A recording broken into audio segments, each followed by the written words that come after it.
Hello, my name is Christine and I run a vintage shop called Prima Treasures on Etsy. Today I wanted to talk about something that is a little unusual, and that is you can see here that we have a lot of colorful dishes, and basically what we're looking at is silver plated dishes that have been decorated with enamel on top of the silver. So you can see that it ends up giving you a very colorful look. And I assume that the reason for doing this was to make silver plated dishes, which, a lot of people see as kind of dated and, let's say, granny like. I assume they were trying to make them more appealing to younger people, especially, let's say, new brides and things of that nature. So this sort of technique started happening in the 60s and the 70s, possibly continuing into the 80s a bit, but you don't really see it anymore.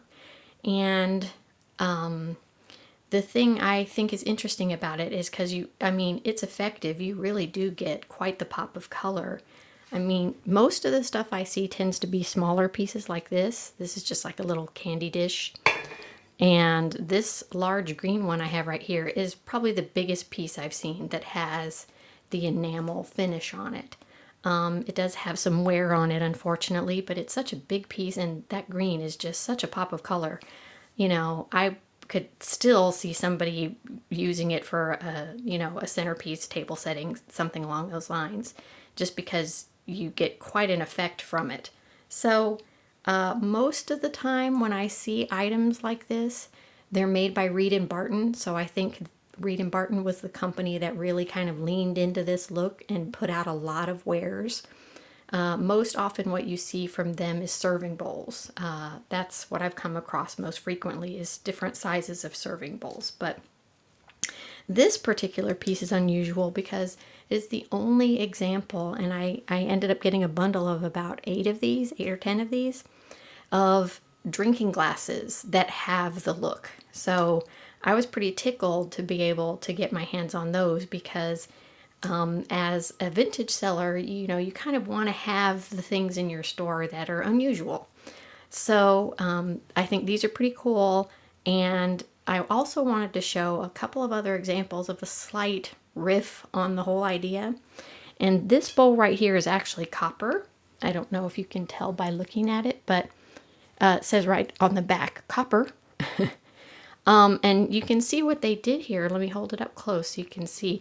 Not only did they add kind of a funky faux finish on here, and they did apply like an enamel glaze over the faux finish, presumably so that you wouldn't potentially flake or damage the faux finish when you washed it.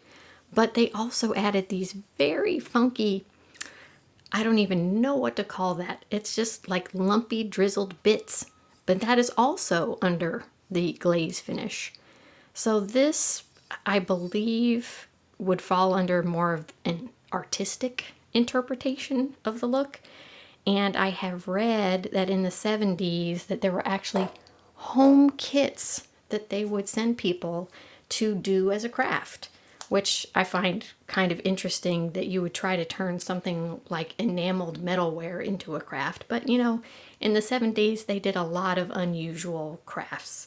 And then the other thing I wanted to show was at the very far end, you've got this little ashtray it's not quite as vibrant of a glaze as this is. So it's kind of semi-translucent, but they marketed that as an ashtray and or coaster, and they actually thought highly enough of their brilliant idea that they patented this design.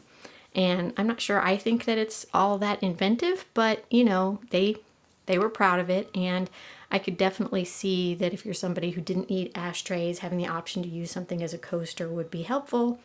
I don't know that you need to tell people that, but that's okay. Anyway, so the reason I wanted to point these out is because there's not a lot of them floating around. It could be months before I go into a thrift store and see even one piece.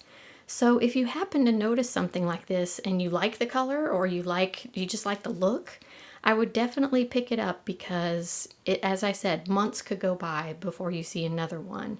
And especially in this situation where I hope you can tell from looking at the image of it, but there's no scratches on this. Whoever bought it back in the day probably just had it used as a display and never actually, put stuff in it or tried to use it as a serving piece, because it doesn't have any scratches on it, unlike this one.